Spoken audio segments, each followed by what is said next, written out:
Is your bar looking a little ordinary? Is it lacking something awesome? Well, head out to your local liquor store and pick up something extraordinary. Grab a bottle of Old Humble Straight Whiskey or Old Humble Special Reserve. They're clean, smooth, easy drinking whiskeys that taste the way whiskey should taste. From humble beginnings to an extraordinary finish, Old Humble whiskeys are what your bar needs today. Walk tall, be awesome, and drink humble. Old Humble Straight Whiskey and Old Humble Special Reserve. Get yours today. Get yours today indeed, ladies and gentlemen, brothers and sisters, children of all ages. I am the Old Humble Guy, your spirit guide, your host of the Old Humble Distilling Company. Happy Hour, something we do every week. A little show I like to call the Happy Hour, something we do every week. Something that I do to stay in touch with you fine folks as I go through the process of building a business and building my company and doing all the things that we do. Today I was down in Galveston, Texas. We're going to have our opening shot of Boomtown Bourbon.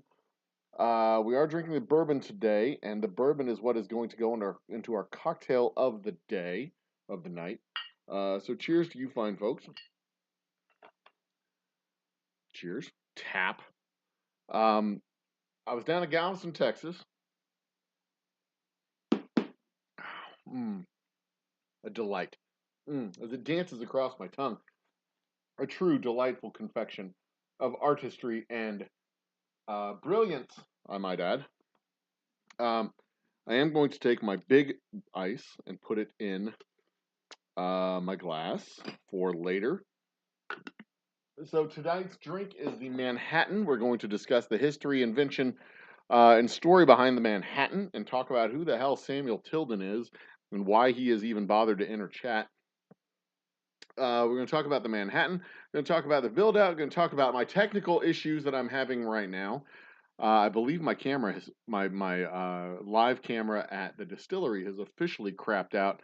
It is not streaming video to my computer. It will not. It doesn't connect to the HD line. So I've replaced everything on my camera from the camera to the computer. Replaced the HD capture card. Replaced the cable. Replaced what else did I replace? Well, those are the only two things that I have that need to be replaced: the actual cable and the cable card. My adapter here that connects the USB to my computer is working fine. It works here as it should. But that's why I haven't gone live from the distillery, because I have not had a camera to go live with at the distillery. But we've made a ton of progress. All of the panels inside the tasting room have been installed, except for two small, oddly shaped pieces that I will be installing in the next couple of, well, probably tomorrow while I'm filtering the whiskey, and then I'll go to taping, mudding, floating the joints, and then I may take this camera here, the one you are watching presently through, and bring that to the distillery to stream live with from the shop, so that we can do our live day in the life, behind the scenes things. I might do that just to be able to, chat with you fine folks on a Saturday afternoon or a Sunday evening while I'm doing some background stuff. So once we float and tape and float the joints of our sheetrock, then I will texture the walls. And I'll be texturing the walls with the same stuff that I'm doing. It's basically joint compound that I just slather it up there and put some texture on with a roller. So y'all can see how somebody who doesn't know what they're doing can transform a basically unfinished room into a nice little lounge space. Next thing after that is going to be installing lights, ambient lights, mood lighting, so to speak, throughout the place, LEDs around the outside, some stuff on the walls, painting the walls, putting in the wainscoting, a bunch of little things that are going to have to be done over the course of a few months, because it's going to run a few $1,000s. And then, a small business guy don't have a few $1,000s laying around. Everything that we're doing goes into the whiskey. Everything we're doing goes into the labels. Everything we're doing goes into the bottles.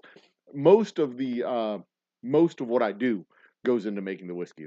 That's our primary function that we do. And I will add, we have our straight whiskey, special reserve, double oak rye, and Boomtown bourbon available online, oldhumbledistilling.com/shop online, where you can order it online. Use the discount code MAKEIT2. In fact, I'm going to put that on here right now. oldhumbledistilling.com/shop online. Discount code UNT code MAKEIT2 gets you free shipping on an order of 2 bottles or more. There it is, and I'm going to pin that to the top if I can. Can I? Can I pin it? Can I pin it? I can't pin it right now. I'll pin it. I think I can. I can pin it with my chat window, right? There it is. Nope, that's not what I'm trying to do. That one. Pin. There it is. All right, that should pin it to the top. So there you go. oldhumbledistilling.com/shop online. And we're in 34 states right now. I'm going to be adding 10 more states by the end of the month if everything goes as planned. The goal is to add it by the end of the month, but certainly in January. So a couple other housekeeping things. If you want your chat, you want your comment to go to the front of the line when we go into our Old Humble After Hours after I talk about the Manhattan, which is our drink of the night, our cocktail of the day, our specialty drink of the happy hour is the Manhattan. I'm going to whip one up here live and show y'all how it's done. There's 2 versions of it, the shaken and the stirred. I will do a stirred. No, I'll do a shaken version. Yeah, we'll do a shaken version because I have a shaker specifically designed for shaking drinks. And besides, that's how James Bond has his martinis shaken, not stirred. But we'll talk about the difference between the two. Once I'm done with the Manhattan, then we go into the Old Humble After Night. After dark, everything is available from the news of the stupid, which is political. News of the stupid, news of the weird, cultural, musical, whatever the hell you want to talk about. Your comment goes to the front of the line with a super chat. If you want to become a member of the channel, there are 3 different tiers. We currently have 2 members, Mr. Jiggs and Mr. William Hall, are our first 2 members of the channel. And they will be beneficiaries of the first ever Old Humble Sip Along that will be happening in, I want to say February. But I want to have 10 members before I do my first sip along, so that we can send samples of our whiskey to 10 members, and then we can do a big forum show, and everybody can have a sip along. Everybody can give their dumb opinion about what they're tasting. It tastes like grass. Yeah, whatever. I kid. No opinion's a dumb opinion, except for yours, Micah. You know what I'm talking about, Micah. You and your dumb opinion. That's of all the people. I kid. Micah's a good friend, but his opinions are still dumb. No, I'm kidding. Micah doesn't have dumb opinions. Yeah, he does, but don't tell him I said that. Anyway, but let's get at it, I guess. I mean, we're there, and that's pretty much everything to know about. Super chats get you to the front of the line, and I super duper appreciate it. Membership gets you a definitive, direct, specific shout out during the show, and at the end of the show during the production screen display. And also, when we do our giveaways, members get their membership level added to the Wheel of Doom and Glory. The number of times that their membership is counted for during the year. So a $2 a month membership gets you on the Wheel of Doom and Glory 25 times, because being a member gets you on there plus the 24. That's the super fan. The next one is the Wildcat, I think, and then the Roughneck. The Roughneck's 300 spots. If you are a Roughneck, you are not only going to be allowed to name the studio. This is our the Old Humble Distilling Company Pandemic Studio. You'll not only be able to name the studio. Hold on, I got to change the color of the sign. Not only be able to name the studio for a month or 3 months or however long it. Yeah, blue, green, blue, green, red, blue. What do y'all think? Give me a color: red, green, or blue. Can we do yellow? Yellow is not an option. What about that one? Purple? Oh, we can do purple. I'm going to do purple. Uh, the highest tier gets to name the distillery. Name the studio for a month. And you can name it whatever you want. I will say the name of the studio every time we do a broadcast. The Michael is Awesome Studio, the Pee Pee Poo Poo Studio, the my pee pee makes a poo poo when I pee pee on the poo poo. I mean, whatever. I mean, you can make me say pee pee and poo poo as many times as you want by naming the studio. I don't recommend it. I mean, if you got something to promote, you want to do a book or whatever. If you're writing a book, you got a show, you got a channel. It could be the Lone Stars Lounge. What about that one? Is that rotated through? No, I want to rotate it through.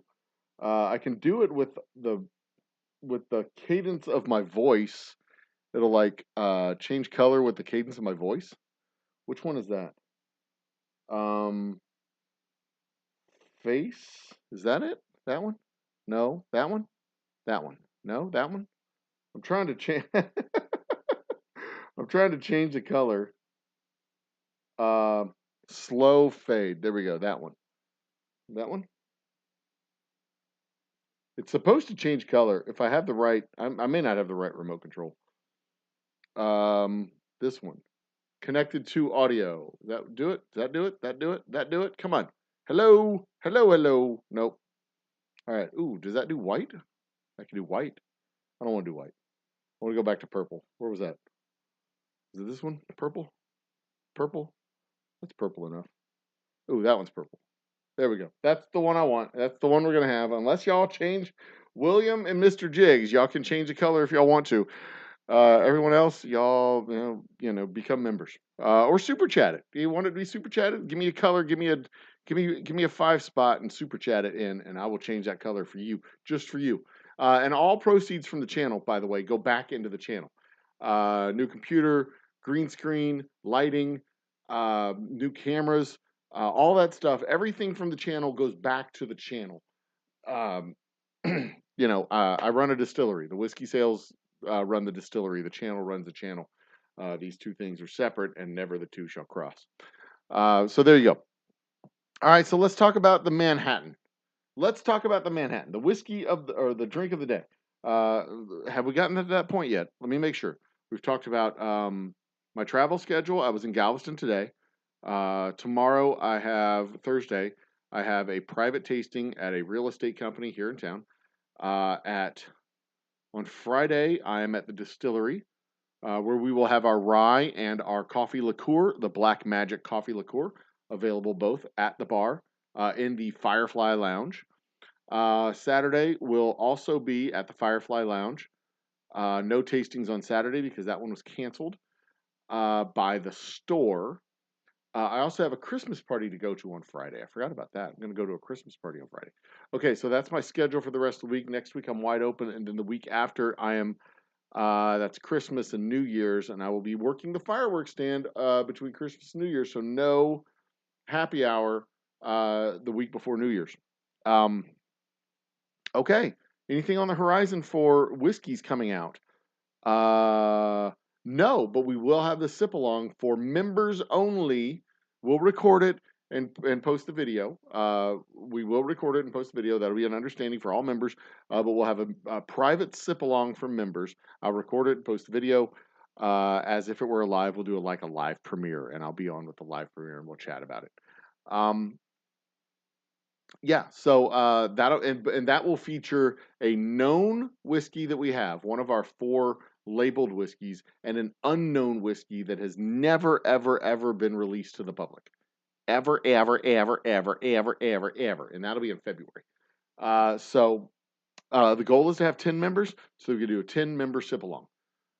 Me and 10 members will have 11 people on the screen. It'll be a big Brady Bunch thing. It'll be very cool.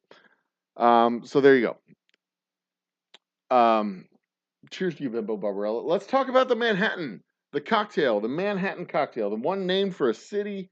It's a simple cocktail, a very simple cocktail.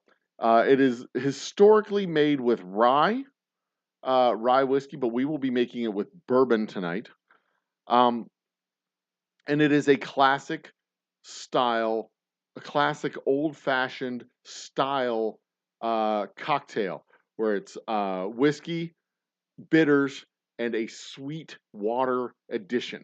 In this case, the sweet water addition is vermouth. I am using dry vermouth instead of sweet vermouth because I do not have sweet vermouth. Um, but we go light on the vermouth anyway, so who cares? While rye is traditional, the traditional whiskey of choice because this is pre-prohibition. This is a cocktail that dates back to prior to prohibition, a pre-prohibition cocktail, which makes rye the traditional whiskey of choice. Because rye was the whiskey of choice pre-prohibition. You can also use Canadian whiskey, bourbon, blended whiskeys, Tennessee whiskeys, any kind of whiskey, really. Scotch cannot be used for a Manhattan. Scotch is a Rob Roy. That is a different drink. Scotch in this particular combo of ingredients makes it a different drink. So it cannot be Scotch. But bourbon and rye are pretty much interchangeable as far as traditional American whiskeys go. The ingredients are pretty simple. It's whiskey, vermouth, a cherry, garnished with a cherry. Bitters are in the drink itself. If you use a different I'm actually making is more in line with what is known as a Brooklyn cocktail because I'm using dry vermouth instead of sweet vermouth. Sweet vermouth makes the Manhattan. Dry vermouth turns it into a Brooklyn. There are in fact 5 different cocktails for the 5 different boroughs: Manhattan, Long Island, Brooklyn, Queens, and what the hell's the other one? Manhattan, Long Island, Brooklyn, Queens. Oh shit! I don't know what the 5th borough is. Are there only 4 boroughs in New York? Help me out, chat. New York, BUR boroughs. These are boroughs is donkey. The boroughs of New York City are Brooklyn, Manhattan, Queens, Staten Island, not Long Island, Bronx. Of course, the fucking Bronx. I forgot the Bronx. How can I forget the Bronx? Okay, but there is a cocktail for each one of them. The difference between a Manhattan, which is sweet vermouth, and a Brooklyn, which is what I'm actually making tonight, is sweet vermouth versus dry vermouth. But we're going to talk about the history of the Manhattan, and I'm going to make a Brooklyn. The Manhattan, it is one of the basic drinks that you should be able to make in your bar. I believe the 6 basic drinks, 5 basic drinks, 6 basic drinks, and you have your Manhattan, your old fashioned, your whiskey sour, I believe, your margarita, gin and tonic, and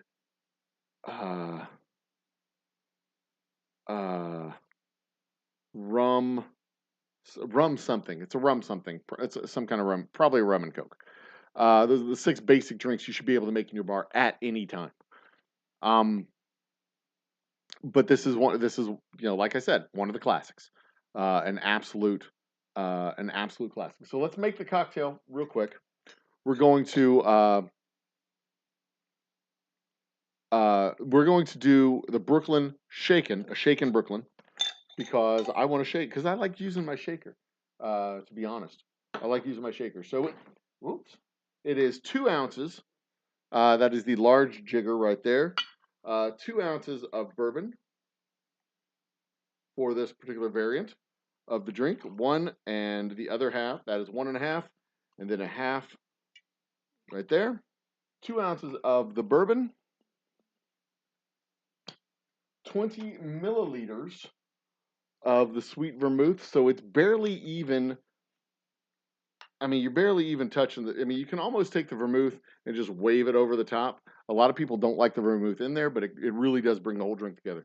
So just a dash of the sweet vermouth, not even a whole shot, not even a half an ounce, just a dash. And then the bitters, which I have behind me. That is black walnut. That's not the right kind of bitters. Where are my bitters?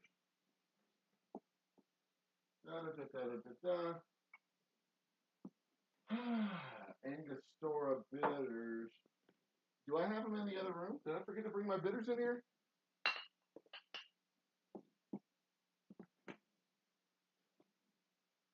These will do. Angostura bitters. Throwing a little bitters. Dash, dash, dash, dash, dash. Now, this is a chilled drink. You're supposed to, they say you can stir it. I'm going to shake it and strain it through. I'm going to shake it and strain it through the ice. But this not only chills it, but it not only chills it, but it also waters it down just a little bit, because we're talking a full 2 ounces.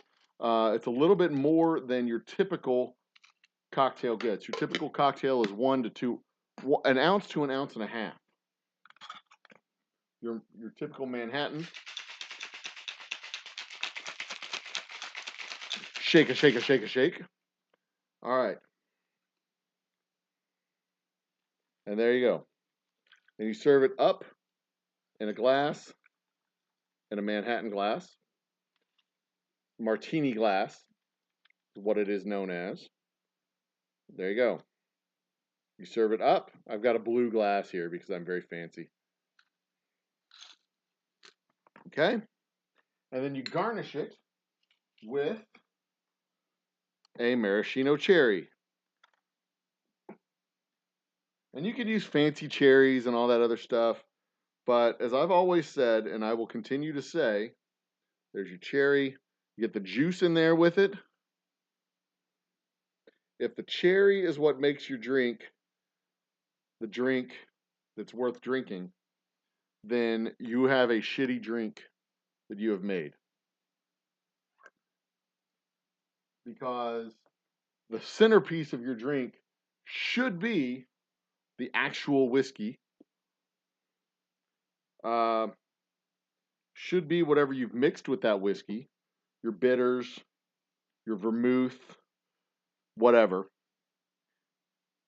If it's the cherry, the garnish that makes the drink worth drinking, then you have screwed up royally. And you need to revisit your life choices, because that makes everybody sad. So keep that in mind. All right, now, the proof is in the pudding, as they say. Cheers. The pudding. I'm tasting the Brooklyn, which is a variant of the Manhattan.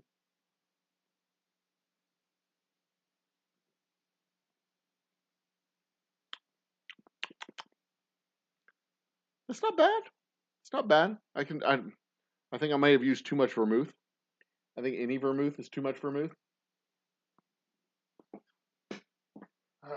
But as a staple in your bar, everybody has a bottle of vermouth. You should have a bottle of vermouth in your bar, because at some point everybody has made martinis or something. And if you've made martinis, then you have a half full bottle of vermouth, or a 3/4 full bottle of vermouth. So you are able to make this. You're able to make Rob Roy's. You're able to make any one of the boroughs. I guess I'm thinking they're all variants on the same. I would like to try this with rye whiskey. Now that I've done it with the bourbon, I'd like to try it with the rye. Do I have any rye? Do I have a bottle of rye handy? Nope, those are not handy. I do not have a bottle of rye whiskey on my person or in my possession presently. So no, I won't be able to do this. We're going to do that. We'll do it on a standalone show. We'll do a comparison between the Brooklyn, the Manhattan, the Rob Roy. So stay tuned for that for another show. we'll do a classic rye martini or classic rye Manhattan and a classic bourbon Manhattan, and compare the two against each other, and then yeah, we're gonna do that. We're gonna do that whole exploration. That's gonna be a dope ass show, and I'll do it at the bar at the distillery because I have all the whiskeys. Can't do it with a Rob Roy because I don't have scotch. I don't make scotch. I can't make scotch because I'm in America. But interesting. Okay, so the history of the drink. Popular history. This is my source is Wikipedia. Popular history suggests that the drink originated. Oh, this just feels fancy as fuck. Just drinking. Yes, yes, darling. Can you believe the maid left the door open in the back and we allowed the dog to go out into the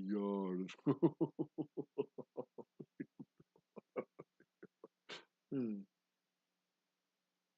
Yes, we had her deported, of course. Anyway, oh, I have no idea where she came from. We just had her deported. She could have been from Queens, but we did not let her stay in this country, indeed. Anyway, oh, okay. Um, history of the drink. Uh, history suggests it was originated in the Manhattan Club in New York City in the mid 1870s. So we're talking early or late 19th century, pre pre refrigeration, post Civil War, and an old fashioned style drink, the same way they used to make them before sodas, Coke, and mixers were invented. This is pre prohibition, which means it was probably made with rye and not bourbon. Um, it is said to have been invented by a man named Ian Marshall for a banquet that was hosted by Ginny Jerome, who was the Lady Randolph Churchill, mother of Winston Churchill, in honor of presidential candidate Samuel J. Tilden. Who the hell was Samuel J. Tilden, you ask? Oh, he was the Democratic presidential candidate in 1876, and he lost to Rutherford B. Hayes, which is why you don't know his name. The success of the banquet made the drink fashionable. Launching, I guess it launched him into the candidacy. One of the hallmarks of his candidacy, one of the reasons why he was considered a favorite, was that he had a nationwide advertising campaign, which was a big deal in the 1870s. Um, uh, uh, Several people would request the drink based on the name of the club where it was invented, the Manhattan Cocktail. Lady Randolph was in France at the time and pregnant, so the story is very likely a fiction. It's tough to host a banquet in New York when you are in France and pregnant. So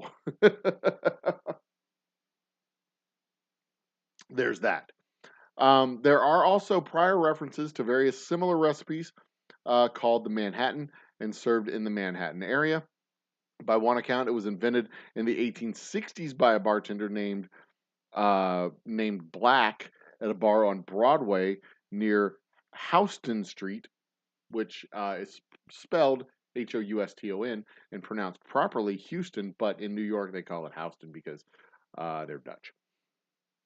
Some of the earliest records of the cocktail can be found in Charlie Paul's American and Other Drinks by O.H. Bryan, The Modern Bartender's Guide, both written in 1884, which is about, 8 years after the election of 1876, but a solid 20 years after it would have been developed by the bartender named Black at a bar on Broadway near Houston Street. So Paul describes it, Charlie Paul, in his American and Other Drinks. He describes it as containing 2 or 3 or 4 drops of Angostura bitters, ditto of plain syrup, add half a liquor glass of vermouth, half a wine glass of Scotch whiskey. So the Manhattan would not have had that recipe because the Manhattan would not have been made with Scotch whiskey. the Manhattan would have been made with American whiskey. But then he says garnished with a lemon, which is far from anything like what this. Oh, it's getting darker too. Far from anything like what this drink would be. Lemon versus cherry, uh, syrup versus just a dash of bitters, syrup and bitters versus just a dash of bitters, half a liquor glass of vermouth versus just 20 milliliters. No, thank you. That actually sounds kind of fucking dreadful. Byron describes two versions, one with French vermouth and the other with Italian vermouth. Maybe I should do a whole show on vermouth. Maybe. Another early record of the cocktail can be found in William Schmid's The The Flowing Bowl, published in 1891, 3 years later, or 5 years later, 7 years later. In it, he details a drink containing 2 dashes of gum, which is gum syrup, 2 dashes of bitters, 1 dash of absinthe. Absinthe, gross. Absinthe. Enough of that. I don't even want to finish the fucking recipe. Okay, 2/3 portion of vermouth and or 2/3 portion of whiskey and 1/3 portion of vermouth. But absinthe. Ugh. Ew. Gross. Absinthe. You're disgusting. He said to the absinthe at his bar. The same cocktail appeal is listed as a Tennessee cocktail and shake 'em up. 2 parts whiskey, 1 part of Italian vermouth, and a dash of bitters poured over ice and stirred vigorously. Traditions.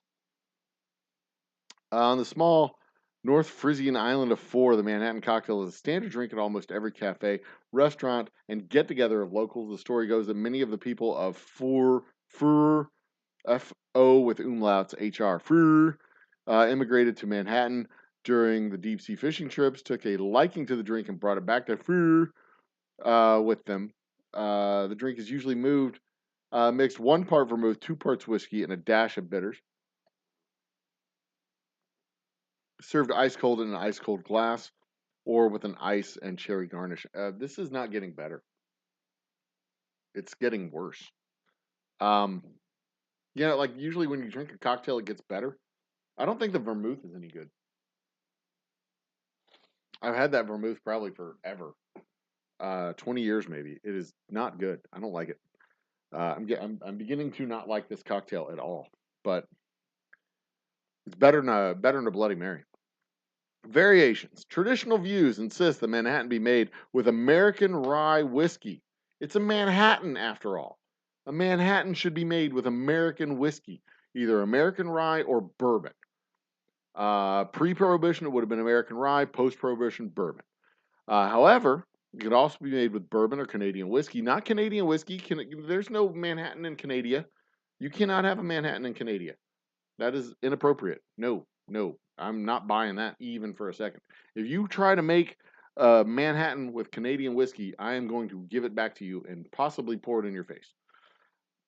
The Manhattan is subject to considerable variation and innovation and is often a way for the best bartenders to show off their creativity. How the fuck can you be creative with 3 ingredients? It's vermouth. It's whiskey. It's bitters. That's it. Fucking mixologists trying to act like they know what the fuck they're doing. Some shake the ingredients with ice in a cocktail shaker. That's fair. Shaken, not stirred. Creating a froth on the surface of the drink. Not much of a froth, actually. Angostura is a classic of bitters, but orange bitters and Peychaud's bitters can be used. Any kind of bitters can be used, quite honestly. But bitters, but the Angostura just gives a nice aroma. A nice aroma to it. Some make their own bitters and syrups, so it's a variation on the bitters. I get that. Okay. I get that. All right. So we're talking about dancing around the edges to make variations. I get that. That's fine. A lemon peel? No, I'm not buying the lemon peel. No, I don't like that. Add juice from the cherry char or maraschino liqueur to the cocktail. Okay, I can dig that. That's fine. I'm gonna have to chug this to finish it. It's not good. I'm not liking it at all. Originally, bitters were considered an integral part of any cocktail, which is where the old fashioned comes from. The differentiated cocktail from a sling. Sling would have been kind of frothy and bubbly, versus a cocktail, a proper cocktail, which just has the water, sugar, and bitters. Um, Liquor, water, sugar, and bitters. Over time, the definition of cocktail and sling have become archaic, and the sling has fallen out of general use other than in certain drink names, blah, blah, blah. Other variations of the classic Manhattan. We got the black Manhattan, the blonde Manhattan, the brandy Manhattan, a Cuban Manhattan, which uses rum. Let's see, a black Manhattan would be, replaces the vermouth with Amaro. Blonde Manhattan is moonshine, so it's clear liquor instead of dark liquor. Brandy Manhattan obviously uses brandy. The Dean Lighter, twist on the perfect Manhattan, made with orange bitters and zest, giving it a big. I'm not liking this at all. Dry Manhattan, made with dry vermouth instead of sweet vermouth. What kind of vermouth? Whoops. What kind of vermouth was this? This is extra dry vermouth. It's extra old too. I'm going to throw it in the trash when I'm done with this. Also replacing maraschino cherry with a twist and keeping the overall principles, reducing the sweetness. Manhattan made with dry vermouth, but retaining the cherry is known as a half-dry Manhattan. Whatever. Metropolitan, similar to a brandy Manhattan, but with a 3-to-1 ratio of brandy. Jesus Christ. A 3-to-1 ratio of brandy to vermouth. And a dash of simple syrup. Rob Roy, made with scotch. Fourth Regiment is a classic cocktail that uses a 1-to-1 ratio of vermouth and whiskey. Yikes. All right, so there's the fascinating, fabulous history of the Manhattan and the variants of the Manhattan. And we got like 3 more show ideas coming out of that, because we're going to do a show with all 5 boroughs, the Manhattan, the Queens, the Bronx, because there are 5 different variants for each one of the boroughs. The Manhattan, the Queens, the Bronx, Long Island, and the Brooklyn cocktails. And I'll sample each one of them. And I'll probably have to have a guest on the show so that we can talk about the different drinks. And then the international variants of the Manhattan, with the Rob Roy Manhattan, the martini, the whole variant of the martini glass. I'm going to eat this cherry. The whole variants of the martini glass cocktails. All right, I got to chug this out so I can finish this stupid drink. Ugh. It's the vermouth. I don't like the vermouth. Vermouth bad. All right, got a little bit of water here. Get that taste out of my mouth. Ugh. And then compare and contrast the classic martini, or the classic Manhattan, with the modern Manhattan, with the rye versus bourbon compounds of that particular cocktail. So that's it. That's the topic of the show. Now it goes to Old Humble After Dark. Yeah, we're going good. Big thanks to our new subscribers. Just so y'all know, we've been going gangbusters. We've been at about 130, 120 to 130 subs a month. And we are already, we're right about half that budget, half that target already. We've added about 60 this month. I'm loving the growth of the channel. I could be more happy with the growth of the channel. I could always be more happy. I'd love to be at 5,000, 10,000, 50,000 subscribers, whatever. But I'm happy with how it's growing.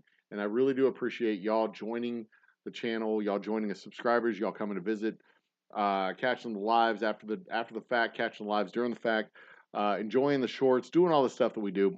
I really do appreciate it. I really do appreciate the support and the participation as we grow. So now let's go check out chat, see what's going on over here. This is the chat window. I'm still me, and that is still my subs. Where are we at? All right, Bimbo Barbarella jumped into chat right there. Oops, what did I do? Put that back where it was. Leave it there. What happened? All right, I moved something. I don't know what that is. Sources? Is that this? No. Is that that? Oh, it's the family photo of all of our whiskeys. Look at that. They're so pretty. That's my Boomtown bourbon on my left. If you're looking at it, I guess screen left. That'd be the Boomtown bourbon, screen left. Yeah. Screen left, the double oak rye. The special reserve is the black label, and the purple label is our straight whiskey, the Old Humble straight whiskey. Um, we have recently updated our black label. We will next be updating our blue, our purple, and then green labels as they go forward. Very cool. Very cool. They're such pretty little kids. I love them. I love them. I love them a bunch. All right, what's this next one? What's that? Oh, the space whiskey. Mm. I'm exploring my pictures that I have here on my screen. I'm not sure why some say space whiskey. I say we choose space whiskey not because it is easy, but because it is hard. Ah, such an inspiring speech. Space whiskey. We are prepared to launch our space whiskey next summer. Uh, Next summer. What it's going to be is it's going to be a barrel of whiskey that we send up to the stratosphere. We're going to send it up to the stratosphere to the edge of the Earth's atmosphere and the edge of space, the final frontier. And we will recover that barrel of whiskey, and that barrel of whiskey will then go into uh, be turned into bottles of whiskey. We'll probably sell that whiskey as uh, uh, 75 milliliter bottles, not the full 750s. We'll sell them in mini bottles, probably. That's the number of states that we're in currently. Uh, let's see if I can name them all. Washington, California, Nevada. We got Montana and Idaho. We've got uh, Wyoming, Colorado. Is that one Wyoming? I can't see it. Oh, that's still Idaho. That's Wyoming right there. Wyoming, we've got Arizona, New Mexico, Colorado, Nebraska. Is that Nebraska, but not Kansas? Oklahoma, Texas. Then we've got Louisiana. We've got the whole chef. Louisiana, Arkansas, Missouri, not Tennessee, but the one just north of Tennessee, which is Kentucky, Indiana, uh, Wisconsin. Yeah, Wisconsin and Illinois, right? Indiana, Illinois, Wisconsin, and Minnesota. Wisconsin and Minnesota. I always get Wisconsin and Minnesota like conflated together. Like all these states, like up here, like all these states, like up here in the north, the tundra states is what I call them. Wisconsin, Minnesota, South Dakota, North Dakota, which we're not in South Dakota, North Dakota. Wyoming, Montana, like like those are the tundra states. They're just like they're covered in ice all the time. Less so North Dakota, South Dakota, Wyoming and Montana. Wyoming and Montana are more like just big ranches that just they just stretch on forever and ever and ever and ever. And there's mountains, but they're like in the mountains, but they're also next to the mountains. At the same time. But these guys over here, Michigan, Wyoming, Wisconsin, Minnesota, not Wyoming. Wyoming's over here. Michigan, Minnesota, Wisconsin. That's like the southern Canada. They're and really North Dakota, South Dakota, Wyoming, Montana, Idaho. Until you get to the mountains. Once you get in the mountains, you're less tundra and more mountains. But yeah, man, Devil's Tower in Wyoming is just absolutely fucking amazing. I encourage everybody to go to our national parks. They're amazing, beautiful, stunning natural features that dot our land. The Devil's Tower is just amazing. And if you actually go to the Devil's Tower and look at the Devil's Tower and touch the Devil's Tower, you know that it was not a petrified tree because there are also petrified trees in Mississippi and Arizona and other places around the country, and you can actually see petrified trees. You know what petrified trees look like, what they feel like, what they are, and that way you can look at the Devil's Tower and go, oh, that's not a petrified tree. That's definitely a basilisk from lava, a magma intrusion into the crust that eroded away. That's definitely what that is. I'm not stupid. Anyway, Mississippi, Florida, South Carolina, North Carolina. We've got Maryland, Pennsylvania, Delaware, New York, New Jersey, Vermont, not Vermont. What's that one? Uh,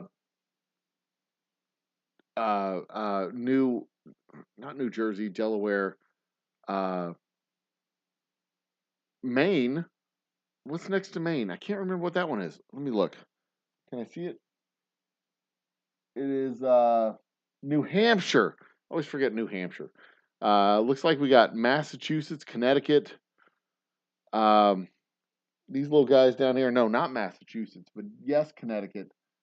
Not Massachusetts, but yes, Connecticut. And it looks like maybe Rhode Island is in there too. Maybe. Are we not in Rhode Island? I don't think we're in Rhode Island. But there you go. That's 34. I'm pretty sure I named all 34. Y'all can go back and check me on that later if you wish. What's this? Oh, that's our motto. That's the motto of the distillery. Impossible is un-American. We can't do that. Bullshit. You just haven't figured out how to do that. Impossible is un-American. That is actually found on the high school. That's found on the back of my bottles. One, but it's also on the high school, the old Charles Bender High School in Humble proper. What's this one? Does it do anything? I don't know what that is. All right, what's this next one? I'm just over here clicking buttons. What's this? Boosh, boosh, boosh. Oh, it's another crawl across the bottom. What else we got? Anything else? No, we're good. That's all my buttons. All right, let's look at chat. Anybody want to go to the front of the line? No. Okay, fine. Mr. Jiggs is here, one of our members. Love Mr. Jiggs. I'm gonna move this over here. Come on. Move over here. Bum bum bum bum bum bum bum bum bum. Bum bum bum bum bum.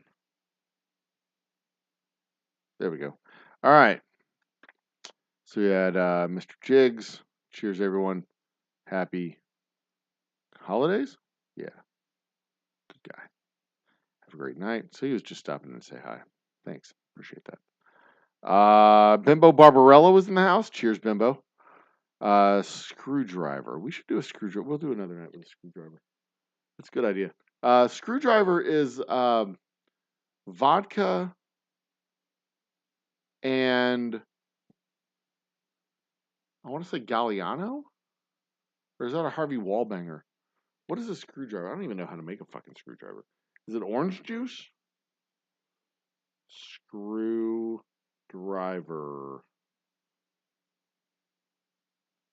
Oh, cocktail. Screwdriver cocktail. Duh.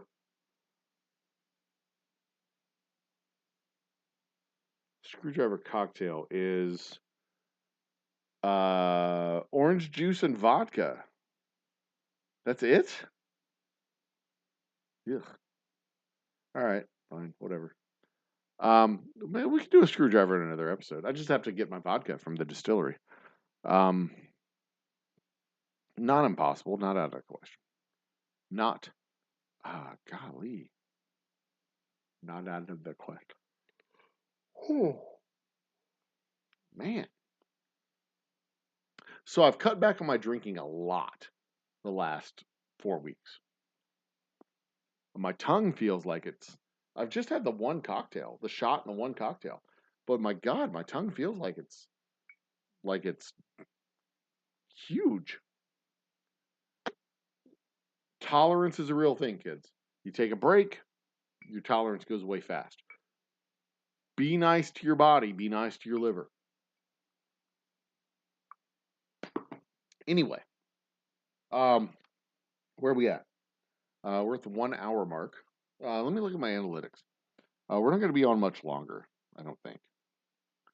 Um, not going to be on much longer. But I definitely want to give you all a proper show.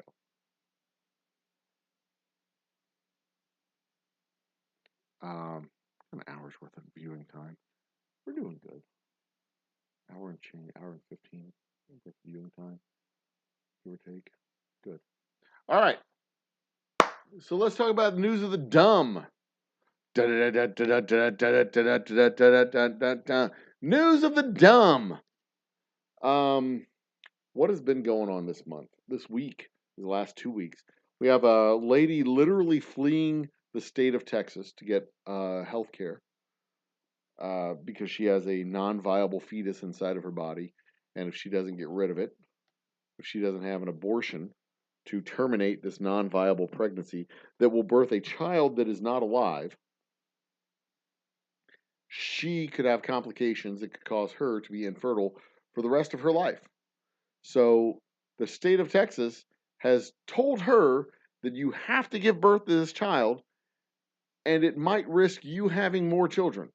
But we don't care because we know better than you and your doctors about your health. So she's fled the state to get health care. Congress has voted as of today to impeach the president because his son was, I don't know, using his family name to do stuff. I mean, of all the stupid things. I mean, my dad was a postal inspector. He was a well regarded postal inspector, one of only like 25 postal inspectors in the country or something like that. There was like maybe 200. I don't know. There's hardly any postal inspector in the country looking over all of the mail theft and all of the theft rings. And back in the 1980s, it was credit card theft. But they have a significant role in, or at least they used to have a significant role in child pornography investigations, because for some reason, I don't know why kiddie porn people do this, but they would take pictures and put the pictures in the mail and send it through the mail, and that is a federal crime. And the postal inspectors would investigate that because you were using the postal service to commit a crime.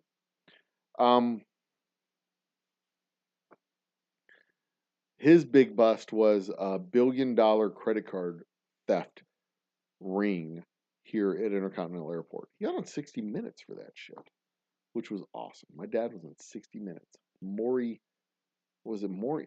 Maury, Mike?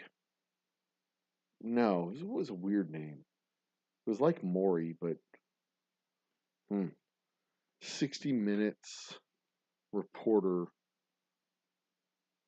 60 Minutes reporter Mike?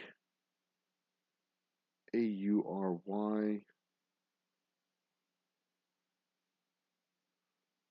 I know Maury Povich was a dude, but Morley Safer.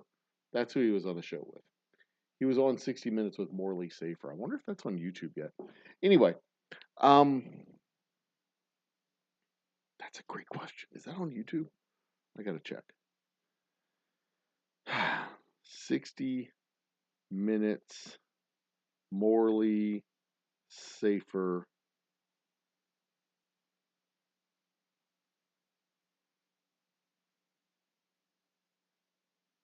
(1974) report. 4 stories from Morley Safer. I put 60 minutes. Minutes. Morley Safer. 1974 report. Henri von Breda murder. Why did Henri von Breda murder his family? Huh. Australia. Interesting. Let's see here. Morley Safer's infamous 1993 art story.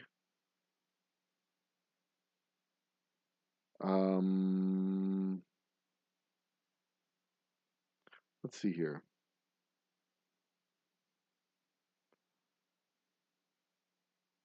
credit card. IVES. Where is the Morley Safer report on credit card? I know we have the VHS tape. I know I've got the VHS tape somewhere because we recorded that shit. 100%. Hmm.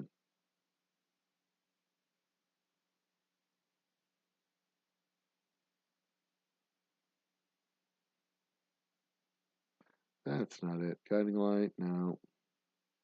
Let's look at the guiding light, pigeon walking away, wind rig. Nope, that's not it. Okay, enough of that. Enough of this. I'm not going to keep Google searching Morley Safer and my dad. But know this. My dad was on 60 Minutes. Your dad wasn't. So there. Nana nana boo boo. Stick your head in doo doo.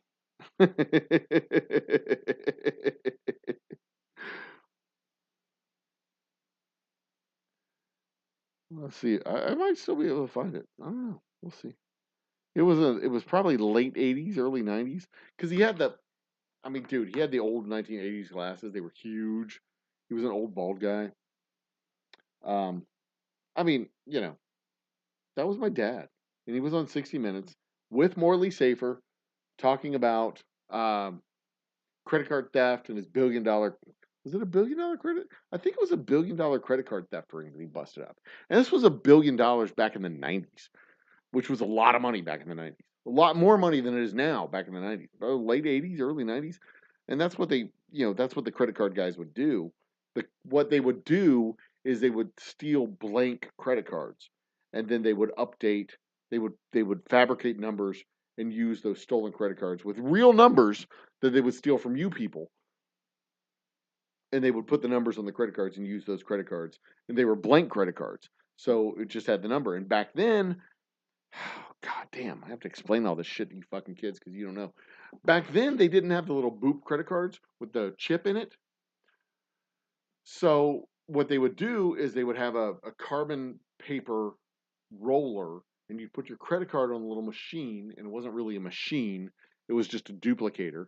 And they would put your credit card on it and they would go ka-chunk, ka-chunk, and they would run the little credit card roller across the machine, and your number would print on the receipt, and you would sign the receipt, and they'd put the amount, and then they would tear off a piece of paper and hand you the piece of paper, and then tear off their piece of paper and attach it to the receipt, and the other piece of paper would go into a file, and that file with all the credit card receipts would go to the credit card company. That was their original that they would keep in their file. You, the business owner, had your original in your file, and you, the consumer, had your original in your file. So it was a three-part original, right? And it was all with carbon paper. Carbon paper was this amazing stuff way back in the 1970s, 1980s that would duplicate. You just put pressure on it and would duplicate it. So what would happen is you would either call it in, you'd call in the numbers, or you'd take these receipts, send it off the credit card company. The credit card would charge. They would manually do all this shit, charge the amount to their card, and then send you, the business owner, the money. And it would happen over the course of like 4 to 6 days. That's how credit cards used to work. So what these thieves would do is they would get lists of credit card numbers. They would take the blanks off the planes before they went to the banks, because the banks would issue like just trays of credit cards. They would get these like literal trays, a 4x4 tray of credit cards. And they would get these trays and they would literally print the number on the card. And then they would issue you a new card. They would magnetize the strip, put all the information on the strip, and issue the card. So you would get the card, but what these guys would do is they would steal the blanks, and then they would do the same thing that the banks were doing by putting the little raised numbers on the cards, so then they could use the cards the same way you use the cards, with fresh numbers. And you'd get the cards, you'd submit it to the company, they'd go ka-chunk, ka-chunk, with the little credit card machine. They take their receipt, send it to the credit card company, and 4 to 6 days later, the credit card company will go back to the business and say, "Oh, wait a minute, this card doesn't exist. So sorry, you get nothing." Womp womp. Pigskin Blitz is in the house. Cheers, guys. Why is, just out of curiosity, why is the bottom line being cut off of chat? What is going on here? Control. Make it bigger? Nope, wrong one. Alt. Make it bigger? Come on.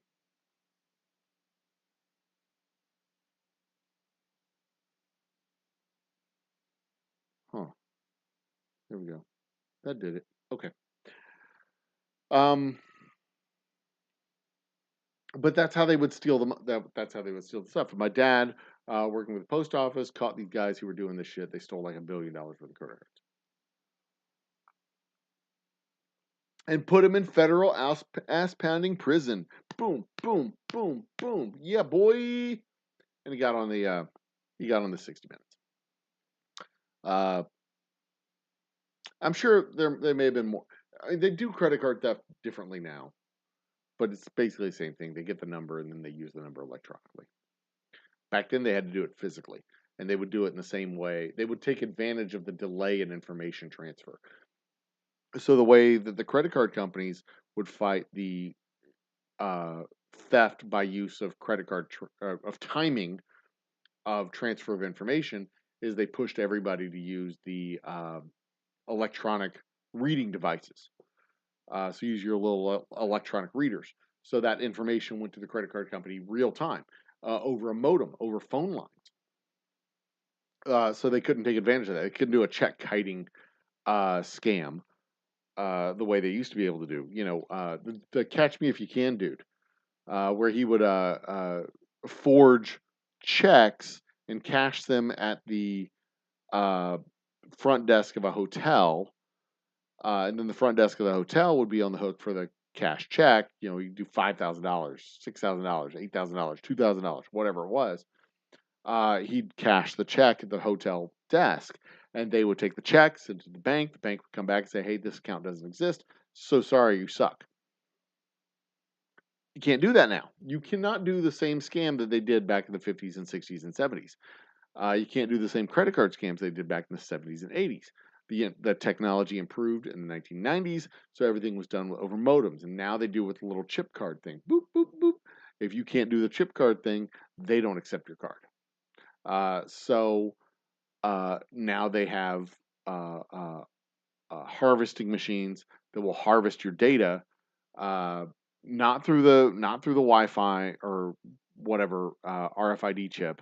They actually do it physically. Nobody's going by with an RFID reader and reading your card out of your pocket. The antennas aren't that strong. The broadcast information is that strong. They're not doing it. No, that's not happening. What they do is they harvest that information in other ways. They pull it through.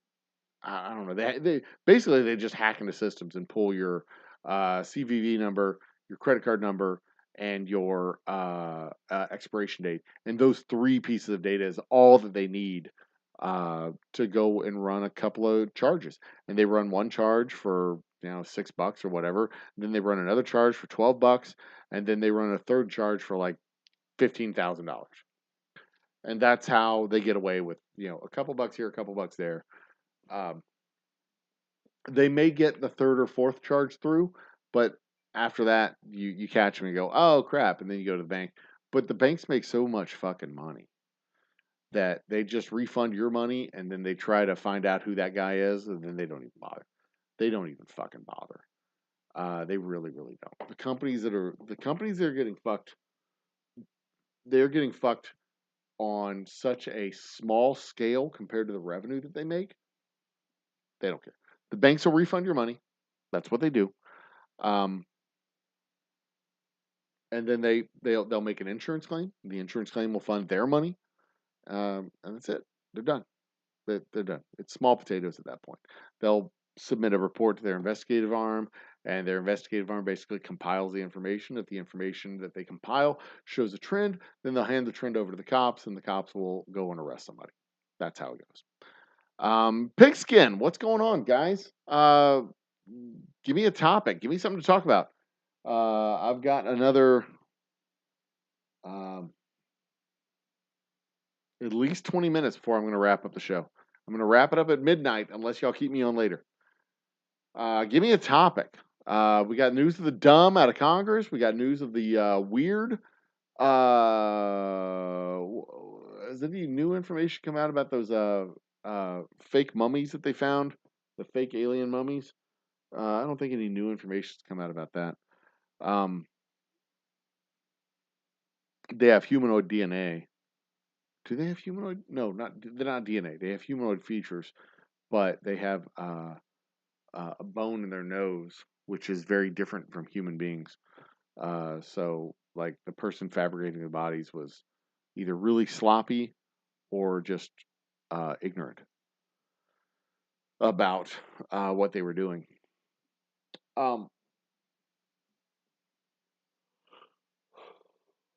Tech news and news of science weird. JWST has hold on. I got a mess over here. I got to clean up real quick. There we go. JWST has completely upended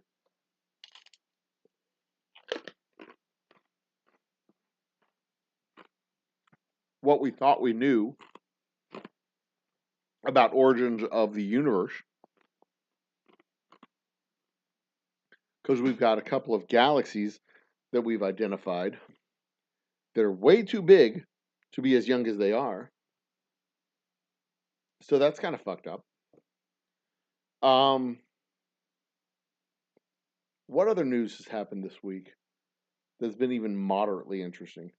The University of Houston football Cougars have signed a new head coach. The City of Houston football Texans have surprisingly lost a game to the Jets, I think it was this week.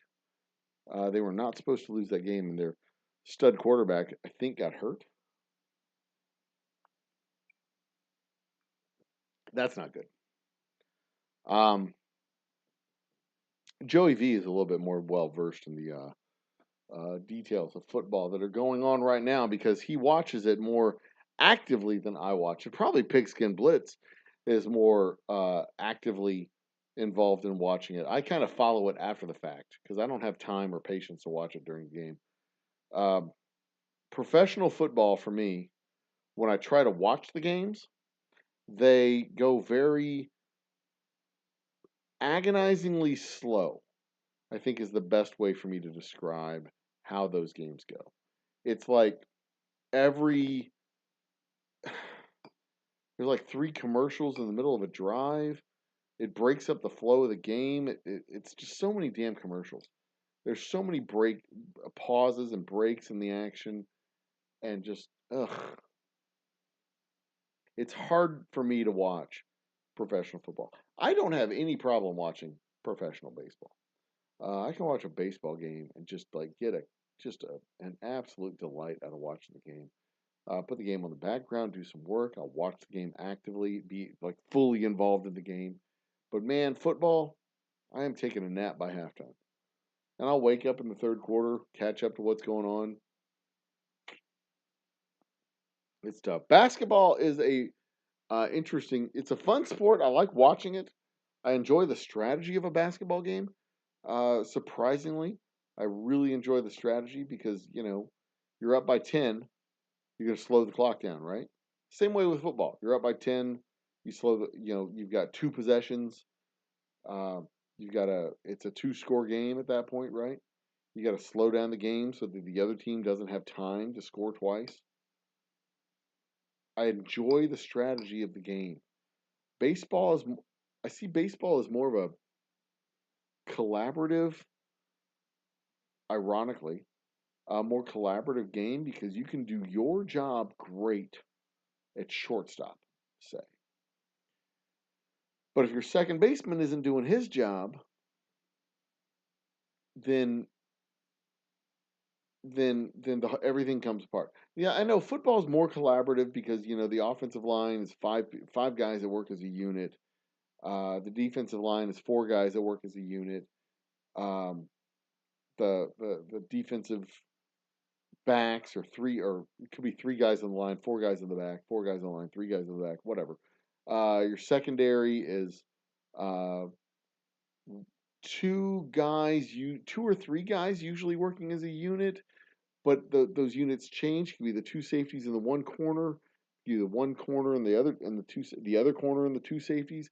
It can be the safety in the corner working in tandem with each other. Um, it can be this safety or this corner and this safety in this corner. Working. As this corner follows this guy across, the safety picks him up.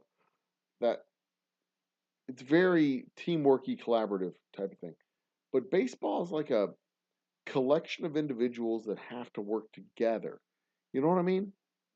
Like if your pitcher sucks, it doesn't matter how good you are in center field.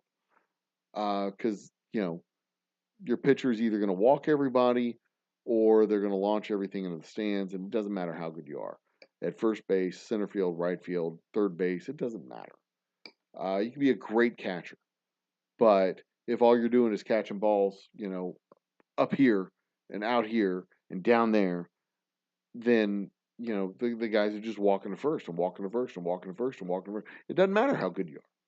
Like it's a game that requires each individual to excel at what they do. It's a collection of individuals working together. And if that's not the image of America, I mean, basketball is more socialist, football is more socialist, soccer is very socialist, but but baseball is pure individualism, capitalism at work. They're individual clubs working together, individual organizations working together as a unit, individual players working together for a common goal, as opposed to a squad of players working together socialistically. Um, yeah, I mean, what's more American than that, right? Baseball, apple pie, fireworks, rock and roll,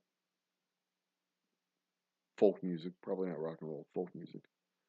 What's more American than that? Mom, baseball, and apple pie. But you've got a collection of individuals excelling at their individual task together. And if they excel together, then they do better. I love baseball. Baseball is it's the all American sport. And football, you have your quarterback. Foot actually football may be more all American than even baseball. And hear me out. You have your quarterback, your running back, and your receivers, right? You have your skills guys, right? Your big money, your skills guys. And then under them, you have your offensive line, the group that works in concert together. They work together seamlessly. Several guys, four or five of them, six if you count your tight end as an offensive lineman. Maybe not. But in the run and shoot, you have four receivers and five, basically four receivers and five linemen, offensive linemen. Your center, left, right, outside. One running back, three receivers. One running back, three receivers, quarterback, center, four linemen. Oh, and a fifth receiver. That's your 11 guys. You have or a fourth receiver. So you have four receivers, a running back, and your quarterback, and then your four or five linemen, including your center in the run and shoot. In a more traditional offense, you have three receivers and tight end. So you have six people on the line. Anyway, the fat guy with good hands. But those guys on the line, they all work together. You have your line manager, who's your center, who interacts directly with management, who's your quarterback. But the other offensive linemen, they're all anonymous, right? They all wear the helmets. They got their names on their backs, but they're all just they're interchangeable parts, right? What better description of American industry do you have? Then you have your four managers, five managers, quarterback, running back, three receivers, four receivers if it's the run and shoot. Quarterback, running back, receivers.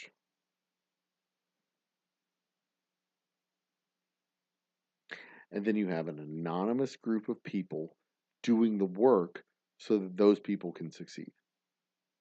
What's more American than that? They only work for 4 or 5 years, 6 or 7 tops. You don't have an offensive lineman that works in the league for 15 years. Those guys work 6 years and they're out. They're journeymen, they're interchangeable.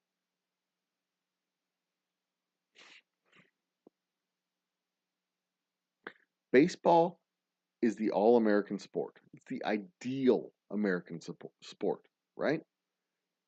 Every individual excelling and working in concert with other individuals. But then you have football, where you have 4 highly paid, highly skilled workers. Half the workforce, highly paid, highly skilled. The other half of the workforce is just grunts, working, bashing their heads against the other guys, just doing the hard physical labor. And then above all that, you have the big money guys, the ownership class. Man, the managerial class, the ownership class. Yeah, football is way more all-American. And then in basketball, I mean that's damn near socialistic as it gets. You have a squad of 11 guys that get 55% of the revenue of the league, stratified into your halves, your highest paid players and your lowest paid players. But even the lowest paid players are well paid. That's probably more communist than socialist. Where the players, the gulf between the highest paid players and the lowest paid players is huge, but even the lowest paid players are well compensated. A communist utopia. Real communism doesn't work that way. Because real communism, what happens is the whole gears of industry grind to a halt because it's a kleptocracy. But basketball's probably, man, what a fucking thesis argument. Basketball is communism. Baseball is socialism. Football is capitalism. And soccer, nobody gives a shit about. Nobody even fucking knows what soccer is. Nobody cares.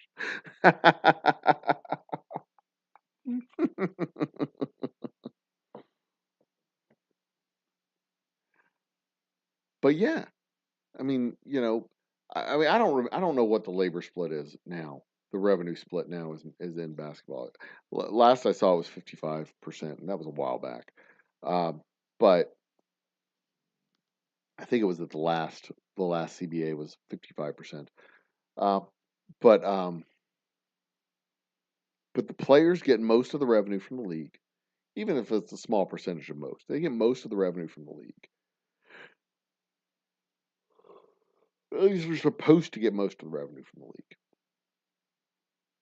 The players get their revenue, and you have salary slots on the teams. The highest paid player is in a slotted salary. Like, this is the salary you're going to get on your team. And the lowest paid players are in their own slots too. There's everybody in the league is a millionaire. Every player in the league is a millionaire. There's nobody playing for $250,000 like in the NFL. And the fact that they minimum salary in the NFL is $250,000 is surprising, to say the least. But I think the lowest paid player in the NBA is like $1 million and change, maybe $2. What is the lowest salary in the NFL? Lowest salary in NBA. Lowest salary NBA. The minimum salary for players in the NBA is $1.1 million. So if you play in the NBA, you are a millionaire. Period. Minimum salary NFL. The league minimum in the NFL is $870,000. $750 for a rookie. Minimum salary MLB. Major League Baseball has a minimum player salary in place to ensure its athletes. That is $720,000. Well, there you go. It used to be $250,000. It was a long time ago, I guess. Now, if you're in the minor leagues, you don't get shit. $17,000 to $35,000 is what you get in the minor leagues. Suck it. Cry me a river. Minor league babies. If you don't like it, learn how to hit a fucking baseball. And then you get to go on to major leagues and make $720 goddamn $1,000. Suck that, bitch. All right. What time is it? Is it time to wrap this up? It's midnight. All right, let's wrap this up. It is midnight. I am the Old Humble Guy. This has been the Old Humble Distilling Company's happy hour. Let's see here. We've got 99 plus 5, so 105 minutes, give or take. 11 times 9.75. 107 divided by 60. Hour and a half? Almost 2 hours. We'll go for a little bit longer. I want to get 2 full hours of time in here. I want to get 2 full hours. We'll go another 15 minutes or so. But I am the Old Humble Guy. This is the Old Humble Distilling Company's happy hour. It has been a pleasure hanging out with you guys, chatting about the Manhattan cocktail. We made a Brooklyn. We had the Manhattan. We're going to have a couple of shows coming where we discuss the Manhattan, the Brooklyn, the Rob Roy, whiskey plus vermouth, and the variants. What are the Burroughs drinks? I'm going to look this up real quick while I'm here. Burroughs, Uroughs. Burroughs cocktails. What are the Burroughs cocktails? New York City cocktails. 5 borough cocktails. All right. Let's see what they are. We're going to do this show. New York City cocktails. The 5 boroughs cocktails. You've got the Manhattan, which is bourbon. Rosso vermouth. Sure. We got the Bronx, which is dry gin. Ugh, I already hate it. Dry gin. Rosso vermouth, dry vermouth, orange juice, and orange bitters. Okay, add in the orange juice. That might cover the flavor of the terrible gin. The Brooklyn is rye, dry vermouth. Ameripicon. The Queens is dry gin, dry vermouth, Rosso vermouth, and pineapple juice. Blech. And the Staten Island is... the Staten Island has been forgotten when it comes to a notable cocktail. Womp womp. The nearest the borough has got to a cocktail Never made it off the ferry. The Staten Island Ferry cocktail comprises just coconut liqueur and pineapple juice, so it's understandable that it didn't make the river crossing or indeed its way into Dilford's guide. Oh, that's funny as hell. We could do this. We could do an exploration of the New York City cocktails. The Brooklyn neighborhood cocktails, the Manhattan neighborhood cocktails, the Harlem, the East Village, the Greenwich Village, the Greenwich Village, the Little Italy cocktail, rye whiskey, Rosso vermouth, and Cynar. Oh. The Brooklyn neighborhood cocktails, the Bay Ridge, uh, Bensonhurst, Bushwick, Carroll Gardens, Cobble Hill, Crown Heights, Greenpoint, not Greens Point. Greens Point is in Texas, is Houston here. Park Slope, Red Hook. The Red Hook is rye whiskey, full-bodied vermouth, and maraschino liqueur. And the Sunset Park, the Brooklyn neighborhood cocktails, the Brooklyn Heights, and that's it. So yeah, this could be a whole goddamn night. Dude, this could be fun. It could be real fun. Hmm. Hmm. Hmm. Interesting idea you got there, Whiskey Man. What you think you're gonna do with that idea? I don't know. Voice in my head. Why don't you just back the fuck off and let me think about things, all right? And quit jabbering in my ear. Voice in my head. Well, what you need to do is do a whole show about that. Maybe do a live one from the distillery. You see, do a live one from the distillery. Make the drinks, pour them out in samples, and share them with the people who are at the shop. What do you think about that? Huh? What do you think about that? What I think about that is that you need to stop jabbering in my ear. Thoughts in my head. A voice in my head, for some reason, talks like a 1920s gangster in Chicago. I don't know why.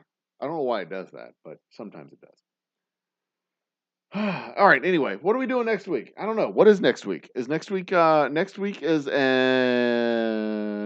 the week before Christmas. I will be doing a show next week, the 20th. Yeah, we'll be doing a show the 20th. I don't know what it'll be. Maybe it'll be the screwdriver. Maybe it'll be the Harvey Wallbanger. Maybe it'll be a screwdriver in the wall. I don't know. I have not decided yet. I did not decide on tonight's show until about 9:30. So, uh, yeah, I do a lot of research and prep on these shows.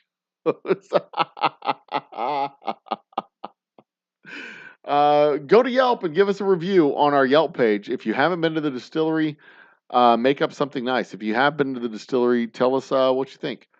I do know what are fake and what are not. I can tell. I've been doing my tastings long enough that I know if you say it tastes like charcoal and turpentine, I know you've made that up because it does not taste like charcoal and turpentine.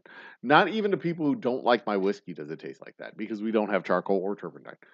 And you don't know what turpentine tastes like, so you're full of shit. So that said, I do look forward to seeing y'all next week. I might promote a show. Figure out a way to get more eyeballs on the show. It's next week's likely going to be our last show for the year. Almost 100% going to be the last show for the year next week. And I am going to be dropping the seeds so that we can do the sip along, the taste along, uh, uh, and do a special show in February where members get 2 samples.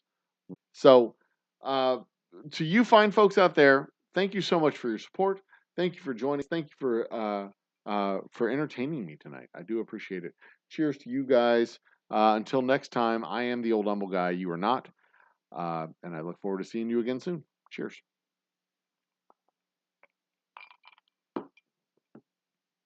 This has been an award-winning production, special Mr. Jiggs and William Hall. You too can be an associate producer by being a member of this channel. For his little